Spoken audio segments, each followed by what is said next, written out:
അമേരിക്കയും ഇറാനും തമ്മിലുള്ള കടുത്ത സൈനിക ഏറ്റുമുട്ടലുകൾക്ക് ശേഷം പ്രഖ്യാപിക്കപ്പെട്ട താൽക്കാലിക വെടിനിർത്തൽ അവസാനിക്കുവാൻ ഇനി ദിവസങ്ങൾ മാത്രമാണ് ബാക്കിയുള്ളത്. ഏപ്രിൽ 22 എന്ന നിർണായക തീയതി അടുക്കുന്തോറും ലോകം അതീവ ആശങ്കയോടെ പശ്ചിമേഷ്യയെ ഉറ്റുനോക്കുകയാണ്. കഴിഞ്ഞ 2 മാസമായി മേഖലയെ പിടിച്ചുകുലുക്കിയ ഈ സംഘർഷം ആഗോള എണ്ണ വിപണിയെയും അന്താരാഷ്ട്ര വ്യാപാരത്തെയും സാരമായി ബാധിച്ചിട്ടുണ്ട്. സമാധാന ചർച്ചകൾക്ക് വഴി തെളിയുമോ അതോ വീണ്ടും ഒരു യുദ്ധം പുകയുമോ എന്ന ചോദ്യം ലോകരാഷ്ട്രീയത്തിന്റെ കേന്ദ്ര ബിന്ദുമായി മാറുകയാണ്. അമേരിക്ക ഇറാൻ സംഘർഷത്തിൽ പാകിസ്ഥാൻ ഒരു പ്രത്യക്ഷ മധ്യസ്ഥനായി നിൽക്കുമ്പോഴും പിന്നിൽ ഈ ചർച്ചകളുടെ ഗതി നിയന്ത്രിക്കുന്നത് 2 പ്രധാന ശക്തികളാണ്: റഷ്യയും ചൈനയും. പശ്ചിമേഷ്യയിലെ ശക്തി സമവാക്യങ്ങൾ ഈ രാജ്യങ്ങൾക്കുള്ള സ്വാധീനം പാകിസ്ഥാൻ നടത്തുന്ന ചർച്ചകളെ എങ്ങനെയൊക്കെ സ്വാധീനിക്കുമെന്ന് നിർണായകമാണ്. ലോകരാഷ്ട്രീയത്തിൽ അമേരിക്കയുടെ സ്വാധീനത്തെ വെല്ലുവിളിക്കുന്ന ഈ 2 ശക്തികൾ പശ്ചിമേഷ്യയിലെ തങ്ങളുടെ താൽപര്യങ്ങൾ സംരക്ഷിക്കുന്നതിനായി ഇറാനെ ഒരു കവചമായിട്ടാണ് കാണുന്നത്. അതിനാൽ തന്നെ ഏപ്രിൽ 22 എന്നുള്ള നയതന്ത്ര നീക്കങ്ങളെ റഷ്യൻ സൈനിക പിന്തുണയും ചൈനയുടെ സാമ്പത്തിക തന്ത്രങ്ങളും വലിയ സ്വാധീനം ചെലുത്തുന്നുണ്ട്. റഷ്യയെ സംബന്ധിച്ചിടത്തോളം ഇറാൻ ഒരു തന്ത്രപരമായ സൈനിക പങ്കാളിയാണ്. യുക്രൈൻ യുദ്ധം പശ്ചാത്തലത്തിൽ ഇറാനിൽ നിന്നുള്ള ഡ്രോണുകളും മിസൈൽ സാങ്കേതിക വിദ്യയും റഷ്യക്ക് വലിയ സഹായമായിട്ടുണ്ട്. ഇതിനു പകരമായി ഇറാനെ അത്യാധുനിക വ്യോമ പ്രതിരോധ സംവിധാനങ്ങൾ നൽകി സഹായിക്കുന്നത് റഷ്യയാണ്. അമേരിക്കയുടെ ഭീഷണികൾക്ക് മുന്നിൽ ഇറാൻ വഴങ്ങാത്തതിന് പിന്നിലെ പ്രധാന കാരണം റഷ്യ നൽകുന്ന ഈ സൈനിക കരുത്താണ്. ഐക്യരാഷ്ട്രസഭയുടെ സുരക്ഷാ കൗൺസിൽ ഇറാന് അനുകൂലമായി വീറ്റോ അധികാരം പ്രയോഗിക്കാനും റഷ്യ തയ്യാറാകുന്നു എന്നത് അമേരിക്കയെ പ്രതിരോധത്തിലാക്കുന്നുണ്ട്. മറുവശത്ത് ചൈന ഇറാന്റെ ഏറ്റവും വലിയ സാമ്പത്തിക രക്ഷകനാണ്. അമേരിക്കയുടെ കടുത്ത ഉപരോധങ്ങൾക്കിടയിലും ഇറാന്റെ സമ്പദ് വ്യവസ്ഥയെ തകരാതെ പിടിച്ചു നിർത്തുന്നത് ചൈനയിലേക്കുള്ള എണ്ണ കയറ്റുമതിയാണ്. അടുത്തിടെ പുറത്തുവന്ന റിപ്പോർട്ടുകൾ പ്രകാരം ചൈനയും ഇറാനും തമ്മിൽ ഏകദേശം $5 ബില്യൺ ഏകദേശം 41,000 കോടി രൂപയുടെ അതീവ രഹസ്യമായ ഒരു ആയുധ ഇടപാട് നടന്നുവെന്നാണ് സൂചനകൾ പുറത്തുവരുന്നത്. അന്താരാഷ്ട്ര ഉപരോധങ്ങൾ നിലനിൽക്കുന്നതിനാൽ ഇറാനിൽ നിന്നുള്ള എണ്ണയ്ക്ക് പകരമായി ആയുധങ്ങൾ കൈമാറുന്നു. ഓയിൽ ഫോർ വെപ്പൺ എന്ന തന്ത്രപരമായ പദ്ധതി അനുസരിച്ചാണ് ഈ കൈമാറ്റം നടക്കുന്നത്. അമേരിക്കൻ വിമാനവാഹിനി കപ്പലുകളും യുദ്ധവിമാനങ്ങളെയും പ്രതിരോധിക്കുവാൻ ഇറാനെ സജ്ജമാക്കുക എന്ന ലക്ഷ്യത്തോടെയാണ് ചൈന ഈ ആയുധങ്ങൾ കൈമാറുന്നത്. അമേരിക്കയും ഇറാനും തമ്മിലുള്ള ഈ നിഴൽ യുദ്ധം ചൈന ഇറാനെ സഹായിക്കുന്നതിന് പിന്നിലെ വ്യക്തമായ രാഷ്ട്രീയ, സാമ്പത്തിക, തന്ത്രപരമായ ലക്ഷ്യങ്ങളുണ്ട്. ലോകക്രമത്തിൽ അമേരിക്കയുടെ ഏകപക്ഷീയമായ ആധിപത്യം തകർക്കുക എന്ന വിശാലമായ ലക്ഷ്യത്തെ ഭാഗമായിട്ടാണ് ചൈനയും ഈ ഇടപാടുകളെ കാണേണ്ടത്. പാകിസ്ഥാൻ പെട്ടെന്നൊരു മധ്യസ്ഥനായി ഉയർന്നു വന്നതിന് പിന്നിൽ ചൈനയുടെ കൃത്യമായ നയതന്ത്ര പദ്ധതികളുണ്ടെന്നും വിലയിരുത്തപ്പെടുന്നുണ്ട്. ചൈനയും ഏറ്റവും അടുത്ത സുഹൃത്തായ പാകിസ്ഥാനെ മുന്നിൽ നിർത്തിക്കൊണ്ട് അമേരിക്കയും ഇറാനും തമ്മിൽ ന്യൂട്രൽ പാലം നിർമ്മിക്കാനാണ് ചൈന ചെയ്യുന്നത്. അമേരിക്കയ്ക്ക് നേരിട്ട് ഇറാനോട് സംസാരിക്കാൻ ബുദ്ധിമുട്ടുള്ള സാഹചര്യത്തിൽ ചൈനയുടെയും റഷ്യയുടെയും താല്പര്യങ്ങൾ കൂടി ഉൾക്കൊള്ളുന്ന ഒരു ഫോർമുല പാകിസ്ഥാൻ വഴി അവതരിപ്പിക്കാനാണ് ഇതിലൂടെ സംഭവിക്കുന്നത്. പശ്ചിമേഷ്യയിൽ അമേരിക്കയുടെ ഏകപക്ഷീയമായ ആധിപത്യം അവസാനിപ്പിക്കുക എന്ന ന്യൂ വേൾഡ് ഓർഡർ ലക്ഷ്യമിട്ട് റഷ്യയും ചൈനയും നയിക്കുന്നത്. ഇറാനെ ബ്രിക്സ്, ഷാങ്ഹായ് കോർപ്പറേഷൻ ഓർഗനൈസേഷനിൽ നിന്ന് അംഗമാക്കുന്നതിലൂടെ ഈ രാജ്യങ്ങൾ ഇറാനെ തങ്ങളുടെ ചേരിയിലേക്ക് പൂർണ്ണമായും ചേർത്ത് കഴിഞ്ഞു. അതിനാൽ തന്നെ പാകിസ്ഥാൻ നടത്തുന്ന ചർച്ചകളുടെ വിജയം റഷ്യയുടെയും ചൈനയുടെയും കൂടി താല്പര്യങ്ങളെ ആശ്രയിച്ചിരിക്കും. വൻ ശക്തികൾ തമ്മിലുള്ള ഒരു നിഴൽ യുദ്ധം സമാധാനത്തിലേക്കാണോ അതോ കൂടുതൽ സങ്കീർണമായ പ്രതിസന്ധിയിലേക്കാണോ നീങ്ങുകയെന്ന് ഏപ്രിൽ 22 വ്യക്തമാകും. ഇസ്ലാമാബാദിൽ വെച്ച് നടന്ന ആദ്യത്തെ ചർച്ചകൾ പ്രതീക്ഷിച്ച ഫലം നൽകിയില്ലെങ്കിലും 2ാം ഘട്ട ചർച്ചകൾക്ക് വഴിയൊരുക്കുവാൻ പാകിസ്ഥാൻ ഇപ്പോൾ സജീവമായ തന്ത്രപരമായ നീക്കങ്ങളാണ് ആരംഭിച്ചിരിക്കുന്നത്.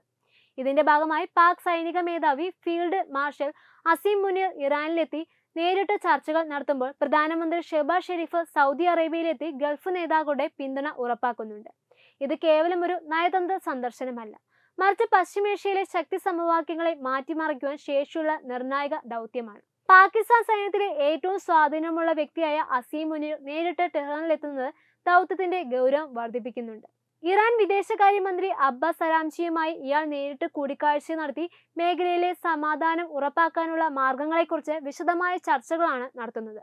സമാധാനം നിലനിർത്താൻ ഇറാൻ പ്രതിജ്ഞാബദ്ധരാണെന്ന ഔദ്യോഗിക പ്രതികരണം വന്നെങ്കിലും തങ്ങളുടെ ദേശീയ സുരക്ഷയിലും ആണവ പദ്ധതികളിലും വിട്ടുവീഴ്ചയില്ലെന്ന കർശന നിലപാടാണ് ഇറാൻ ഉറച്ചു നിൽക്കുന്നത്. അമേരിക്കയും ഇറാനും തമ്മിലുള്ള അതിസങ്കീർണമായ ഈ തർക്കങ്ങൾ പാകിസ്ഥാൻ ഒരു മധ്യസ്ഥനായി നിൽക്കുന്നത് വെറും ഒരു സമാധാന പ്രിയം കൊണ്ടല്ല. ഇതിന് പിന്നിൽ പാകിസ്ഥാന്റെ കൃത്യമായ രാഷ്ട്രീയ, സാമ്പത്തിക, സുരക്ഷാ താല്പര്യങ്ങളുണ്ട്. നിലവിൽ കടുത്ത സാമ്പത്തിക പ്രതിസന്ധിയിലൂടെ കടന്നു പോകുന്ന രാജ്യമാണ് പാകിസ്ഥാൻ. ഈ ദൗത്യം വിജയിച്ചാൽ അമേരിക്കയിൽ നിന്നും അന്താരാഷ്ട്ര നാണ്യനിധിയിൽ നിന്നും കൂടുതൽ സാമ്പത്തിക സഹായങ്ങൾ പാകിസ്ഥാന് ലഭിക്കും. കൂടാതെ ഇറാനുമേലുള്ള ഉപരോധം മാറിയാൽ പാകിസ്ഥാൻ ഇറാൻ വാതക പൈപ്പ് ലൈൻ പദ്ധതി പൂർണ്ണമാക്കാനും സാധിക്കും.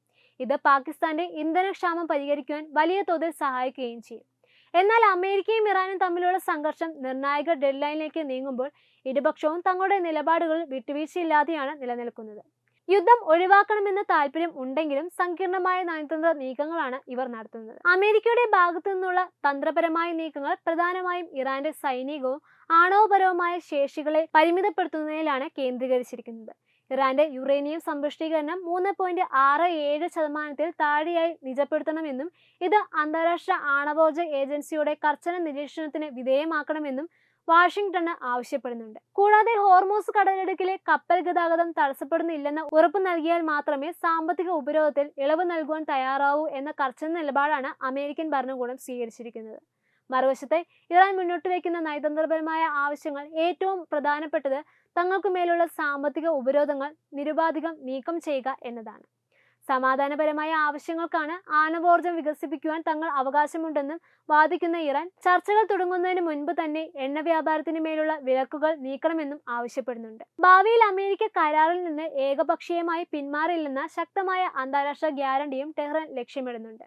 നിലവിൽ പാകിസ്ഥാൻ വഴി കൈമാറപ്പെടുന്ന സന്ദേശങ്ങൾ ചില വിട്ടുവീഴ്ച ഫോർമുലകൾ ഉള്ളതായിട്ടും റിപ്പോർട്ടുകൾ സൂചിപ്പിക്കുന്നുണ്ട്. ഹോർമൂസ് കടലിടുക്കിൽ നിന്ന് സൈന്യത്തെ പിൻവലിച്ചാൽ നിശ്ചിത അളവ് എണ്ണ വിൽക്കുവാൻ അനുവാദം നൽകാമെന്ന അമേരിക്കയുടെ നിർദ്ദേശത്തിനുമേൽ ഇറാൻ ഇതുവരെ വ്യക്തമായ മറുപടികളൊന്നും നൽകിയിട്ടില്ല. ഈ നിർദ്ദേശം അംഗീകരിക്കപ്പെട്ടാൽ മാത്രമേ ഏപ്രിൽ 22-ന് ശേഷം വെടിനിർത്തൽ നിർത്തുന്നതിനെക്കുറിച്ച് ഇരുപക്ഷവും ആലോചിക്കുവാൻ സാധ്യതയുള്ളൂ. പശ്ചിമേഷ്യയിലെ പ്രോക്സി ഗ്രൂപ്പുകളുടെ നിയന്ത്രണത്തെക്കുറിച്ചും അമേരിക്കയുടെ നയതന്ത്ര അജണ്ടയിൽ പറയുന്നുണ്ട്. എന്നാൽ ഇത് തങ്ങളുടെ സുരക്ഷാ നയത്തിന്റെ ഭാഗമാണെന്നും ഇതിൽ വിട്ടുവീഴ്ചയില്ലെന്നുമാണ് ഇറാന്റെ നിലപാട്. ഈ അഭിപ്രായ വ്യത്യാസങ്ങൾക്കിടയിൽ ഒരു മധ്യസ്ഥ രേഖ കണ്ടെത്തുവാൻ എന്നതാണ് പാകിസ്ഥാൻ ഇപ്പോൾ നേരിടുന്ന ഏറ്റവും വലിയ വെല്ലുവിളി. വരും ദിവസങ്ങളിൽ ഈ തന്ത്രപരമായ നീക്കങ്ങൾ പുരോഗതി ഉണ്ടായില്ലെങ്കിൽ മേഖല വീണ്ടും കടുത്ത സൈനിക നീക്കങ്ങളിലേക്ക് നീങ്ങുവാനും സാധ്യതയുണ്ട്. അമേരിക്ക ഇറാനും തമ്മിലുള്ള വലിയ വിശ്വാസക്കുറവ് നികത്തുവാൻ സന്ദേശവാഹകനായിട്ടാണ് പാകിസ്ഥാൻ ഇപ്പോൾ പ്രവർത്തിക്കുന്നത്. രണ്ടാം ഘട്ട ചർച്ചകൾക്കായി അമേരിക്ക മുന്നോട്ട് വെച്ച പുതിയ ചട്ടക്കൂട്, സുരക്ഷാ ഉറപ്പുകൾ, ഉപരോധങ്ങളിൽ വരുത്താവുന്ന ഇളവുകൾ, ഹോർമൂസ് കടലിടുക്ക് തുറക്കൽ തുടങ്ങിയ വിഷയങ്ങൾ ഉൾക്കൊള്ളുന്ന സന്ദേശമാണ് പാക് പ്രതിനിധികൾ സംഘം ഇറാൻ നേതൃത്വത്തിന് കൈമാറിയിരിക്കുന്നത്. നേരിട്ട് സംസാരിക്കുവാൻ തയ്യാറാകാത്ത രണ്ട് ബദ്ധവൈരികളെ ഒരു മേശയ്ക്ക് ചുറ്റും എത്തിക്കുവാൻ പാക് നടത്തുന്ന ഈ ശ്രമങ്ങൾ അന്താരാഷ്ട്ര തലത്തിൽ വലിയ ശ്രദ്ധ നേടുന്നുണ്ട്. ആദ്യഘട്ട ചർച്ചകൾ പരാജയപ്പെടുവാൻ കാരണം ഇരു രാജ്യങ്ങളുടെയും പുലർത്തുന്ന കടുത്ത സംശയങ്ങളാണ്. ഇറാന്റെ ആണവ പദ്ധതി പൂർണ്ണമായും നിയന്ത്രണത്തിലാക്കണമെന്ന് അമേരിക്ക ആവശ്യപ്പെടുമ്പോൾ സാമ്പത്തിക ഉപരോധങ്ങളും സൈനിക സമ്മർദ്ദവും അവസാനിപ്പിക്കാതെ വിട്ടുവീഴ്ചയില്ലെന്ന് ഇറാൻ വാദിക്കുന്നു. അമേരിക്കൻ ഭരണകൂടത്തിന് നേരിടേണ്ടി വരുന്ന ആഭ്യന്തര സമ്മർദ്ദം ഇറാനിലെ വിദേശകാര്യ അഭിമാനവും ചർച്ചകളെ സങ്കീർണമാക്കുന്നുണ്ട്. എങ്കിലും ചർച്ചകൾ പൂർണ്ണമായി തകർന്നിട്ടില്ല എന്നതും രണ്ടാം ഘട്ട ശ്രമങ്ങൾ നടക്കുന്നു എന്നതും ശുഭസൂചനയാണ്. അമേരിക്കൻ പ്രസിഡന്റ് ഡൊണാൾഡ് ട്രംപ് നൽകുന്ന സൂചനകളും ഏറെ നിർണായകമാണ്. ബാക്ക് ചാനൽ ചർച്ചകൾ പുരോഗമിക്കുന്നുണ്ടെന്നും ഉടൻ തന്നെ കാര്യം മുന്നേറ്റമുണ്ടാകുമെന്നും ട്രംപിന്റെ പ്രസ്താവനകളിൽ നിന്ന് വ്യക്തമാകുന്നുണ്ട്. യുദ്ധച്ചെലവുകളും ആഗോള വിപണിയിലെ പ്രതിസന്ധികളും പരിഗണിക്കുമ്പോൾ അമേരിക്കയും ഒരു തന്ത്രപരമായ പരിഹാരത്തിനാണ് മുൻഗണന നൽകുന്നത്. എങ്കിലും ഇറാന്റെ ആണവ പദ്ധതി സംബന്ധിച്ച സാങ്കേതികവും രാഷ്ട്രീയമായ തർക്കങ്ങൾ പരിഹരിക്കുക എന്നത് സമാധാനത്തിനോടുള്ള പാതയിൽ ഏറ്റവും വലിയ വെല്ലുവിളിയായി തുടരുന്നുണ്ട്. ഹോർമൂസ് കടലിടുക്കിലെ കപ്പൽ ഗതാഗതവും തടസ്സവും ഈ സംഘട്ടത്തിലെ പ്രധാന ആവേശമാണ്. ലോകത്തിന്റെ എണ്ണ വിതരണത്തിന്റെ വലിയൊരു ഭാഗം കടന്നു പോകുന്ന ഈ പാതയിലെ അസ്ഥിരത രാഷ്ട്രീയ വിപണിയെ വല്ലാതെ ബാധിക്കുന്നുണ്ട്. ലെബനൻ ഇസ്രായേൽ സംഘർഷം കൂടി ഈ വിഷയവുമായി ബന്ധപ്പെട്ട് കിടക്കുന്നതിനാൽ സമാധാന ചർച്ചകൾ പശ്ചിമേഷ്യയുടെ മൊത്തത്തിലുള്ള ഭാവിയെയാണ് ബാധിക്കുന്നത്. ഏപ്രിൽ 22-നകം ഒരു ധാരണയിലെത്താൻ കഴിഞ്ഞില്ലെങ്കിൽ വെടിനിർത്തൽ തകരുകയും മേഖലകൾ വലിയൊരു യുദ്ധത്തിലേക്ക് നീങ്ങുകയും ചെയ്തേക്കാം. പാകിസ്ഥാന്റെ മധ്യസ്ഥ നീക്കങ്ങൾ വിജയിക്കുമോ എന്ന് വരും ദിവസങ്ങളിൽ തീരുമാനമാകും. ന്യൂസ് ഡെസ്ക് തത്വമൈ ന്യൂസ്. വിട്ടുവീഴ്ചയില്ലാത്ത നിലപാടുകളുമായി ദേശീയതയുടെയും സമാജത്തിൻ്റെയും ശാക്തീകരണത്തിനു വേണ്ടി തത്വമയിയുടെ ജൈത്രയാത്ര തുടരുകയാണ്. യൂട്യൂബിൽ മാത്രം തത്വമയിക്ക് 10 ലക്ഷം സബ്സ്ക്രൈബേഴ്സിലേക്ക് എത്താൻ ഏതാനും ചുവടുകൾ മാത്രമാണ് ബാക്കി. മറ്റ് സോഷ്യൽ മീഡിയ പ്ലാറ്റ്ഫോമുകളിലും തത്വമയിയുടെ നിറസാന്നിധ്യം തുടരുകയാണ്. ഈ അവസരത്തിൽ ഞങ്ങൾക്ക് നിങ്ങളോടുള്ള അഭ്യർത്ഥന ഞങ്ങളോടൊപ്പം നിൽക്കുക എന്നുള്ളതാണ്. നിങ്ങൾ ഉപയോഗിക്കുന്ന ഏത് സോഷ്യൽ മീഡിയ പ്ലാറ്റ്ഫോം ആണെങ്കിലും ഞങ്ങളുടെ വരിക്കാരാകുക, ഞങ്ങളെ സബ്സ്ക്രൈബ് ചെയ്യുക, നിങ്ങളുടെ സുഹൃത്തുക്കളിലേക്ക് തത്വമയിയുടെ ഈ സന്ദേശം പ്രചരിപ്പിക്കുക. ഞങ്ങളോടൊപ്പം നിൽക്കൂ, രാഷ്ട്രത്തോടൊപ്പം നിൽക്കൂ, ദേശീയതയ്ക്കൊപ്പം സഞ്ചരിക്കൂ.